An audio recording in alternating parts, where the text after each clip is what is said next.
जनक पैदा हुए थे अपने पिता निमि के शरीर मंथन से। ये है धर्म ग्रंथों में वर्णित सृष्टि के 3 अद्भुत मंथन। आप में अधिकतर पाठक देवताओं और दानवों द्वारा किए गए समुद्र मंथन के बारे में जानते हैं, लेकिन हमारे धर्म ग्रंथों में इसके अलावा भी अन्य मंथन का वर्णन है। आज हम आपको 3 ऐसे ही मंथन की कहानियां बता रहे हैं। ये 3 मंथन इस प्रकार है। 1. सागर मंथन। 2. राजा निमि के शरीर का मंथन। 3. क्षीर सरोवर का मंथन। सागर मंथन। जैसा कि हम सभी जानते हैं कि देवों और असुरों के बीच सागर मंथन हुआ। मंद्राचल गिरी मथानी बना तथा वासुकी नाग रस्सी बना। मंथन से 14 रत्नों की प्राप्ति हुई। पौराणिक कथाओं के अनुसार समुद्र मंथन से निकलने वाली वस्तुओं को रत्न कहा गया है तथा वे 14 रत्न थे।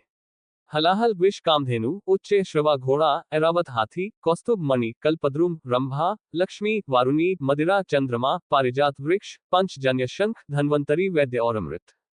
राजा निमि के शरीर का मंथन।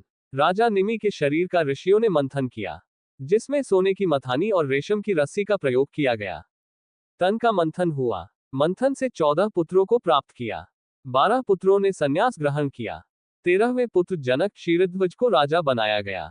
पुत्रों के नाम: 1. जनक क्षीरध्वज, 2. जीव, 3. गव कुशध्वज, 4. सुमंत, 5. सार, 6. अतिसार, 7. अमृत, 8. अभय, 9. अंशुमान, 10. अमन, 11. आदि, 12. अमित, 13. अगाध, 14. अनंत। क्षीर सरोवर का मंथन।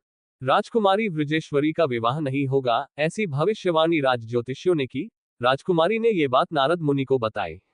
नारद ने उसे श्री कृष्ण का तप करने के लिए कहा।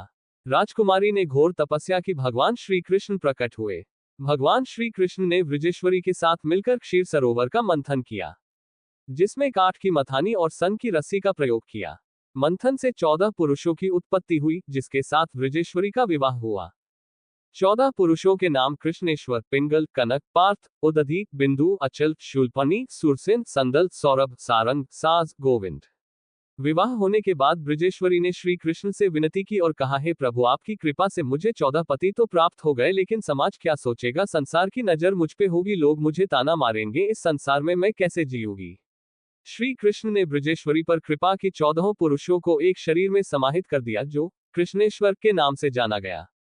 एक शरीर में 14 आत्माओं ने वास किया। शरीर एक, आत्माएं 14। ओम श्री कृष्णाय गोविंदाय बलभद्राय वासुदेवाय पर काया प्रवेशाय नमो नमः।